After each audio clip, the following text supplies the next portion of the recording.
اعوذ باللہ من الشیطان الرجیم، بسم اللہ الرحمن الرحیم۔ فقہی مسائل جو مومنین اور مومنات واٹس ایپ کے ذریعہ سے پوچھتے ہیں تو اس میں مختلف سوالات آتے رہتے ہیں۔ ہم مراجع عظام کے فتاویٰ جو ہے وہ نقل کر دیتے ہیں اور کوشش کرتے ہیں کہ ان سوالات کا جواب دیا جائے جس میں متفق علیہ بات ہو۔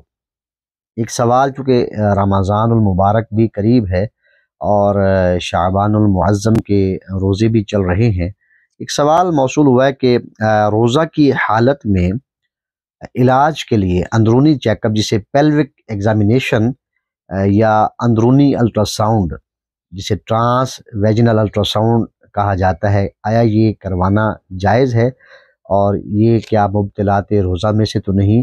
تو اس کا جواب یہ ہے کہ تمام مراجع عظام کے نزدیک پیلوک ایگزامینیشن اور ٹرانس ویجنل الٹراساؤنڈ کروانا جائز ہے، یہ مبطلات روزہ میں سے نہیں ہے۔ یعنی اگر حالت روزہ میں پیلوک ایگزامینیشن کروایا جائے یا ٹرانس ویجنل الٹراساؤنڈ کروایا جائے، اندرونی چیک اپ کروایا جائے تو اس سے روزہ پر کوئی فرق نہیں پڑتا، روزہ نہ ہی باطل ہوتا ہے اور نہ ہی مکروہ ہوتا ہے۔ پروردگار ہمیں عمل کی توفیق اور سعادت عطا فرمائے۔ اللہم صلی علی محمد و آل محمد۔